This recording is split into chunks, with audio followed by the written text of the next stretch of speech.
নমস্কার বন্ধুরা, আমার চ্যানেল ডিলিশিয়াস ফুডে তোমাদের সবাইকে স্বাগত। আজকে আমি রান্না করব একদম অন্যরকমভাবে নিরামিষ ঘুগনি বা মটর আলুর তরকারি, আর যেটা খেতে অপূর্ব হবে। তাহলে চলো আমি এটা কিভাবে করেছি সেটা তোমরা দেখে নাও। এখানে আমি মটর নিয়ে নিয়েছি। এবার মটরটাকে আমি জলের মধ্যে ভিজিয়ে রাখবো।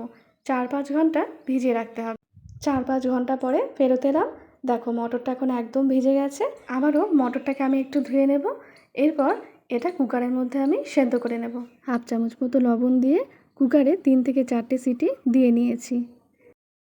কড়াইতে সর্ষের তেল গরম করে নিয়েছি। এর মধ্যে সামান্য পরিমাণে দারচিনি আর 2টো লবঙ্গ দিয়ে দিয়েছি। ছোট করে কেটে রাখা আলু দিয়ে দিলাম।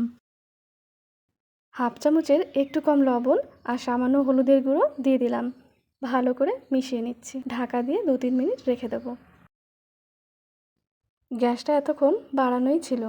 2-3 মিনিট পরে ঢাকাটা খুলে একটু নেড়ে নিচ্ছি। আবারও এটা ঢাকা দিয়ে রেখে দেবো। গ্যাসটা এখন একদম কম করে দিয়েছি। গ্যাসটা কম করে আরও 4-5 মিনিট আলুটাকে ভেজে নিলাম। আলুটা কিন্তু খুব ভালোভাবে সেদ্ধ হয়ে গেছে। এবার এটা নামিয়ে নেব। কিছু মশলা তৈরি করে নেব। আদা, শুকনো লঙ্কা আর কাঁচা লঙ্কা একসাথে বেটে নেব। আর রয়েছে ধনে গুঁড়ো, জিরে গুঁড়ো, হলুদের গুঁড়ো, শুকনো লঙ্কার গুঁড়ো। আদাটা বাটা হয়ে গেছে। আলু ভেজে নেওয়ার পরে যে তেলটা ছিল ওই তেলের মধ্যে জিরে আর তেজপাতা ফোড়ন দিয়ে দিলাম। সব মশলাগুলোকেও দিয়ে দিচ্ছি। সামান্য পরিমাণে জল দিয়ে দিলাম, মশলাটা যাতে পুড়ে না যায়। ভালো করে মিশিয়ে নিচ্ছি। এবার এর মধ্যে সেই বেটে রাখা আদা, শুকনো লঙ্কা আর কাঁচা লঙ্কার পেস্টটাও দিয়ে দিলাম। আবারও ভালো করে মিশিয়ে নিচ্ছি। এবার এর মধ্যে আমি দিয়ে দেবো টমেটো কেচাপ। একটু জলে গুলে টমেটো কেচাপটা দিয়ে দিতে হবে।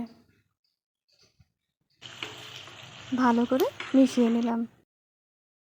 ভেজে রাখা আলুটা মশলার মধ্যে দিয়ে দিলাম। মশলার সাথে আলুটাকে ভালো করে কষিয়ে নিচ্ছি। কষানো হয়ে গেছে। সেদ্ধ করে রাখা মটরটা দিয়ে দিলাম।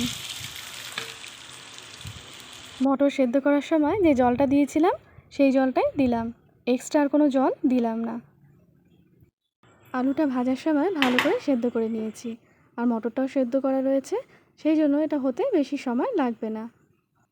এবার 1-2 চামচ মতো পোস্ত নিয়েছি, তার মধ্যে গোটা গরম মশলা নিয়েছি।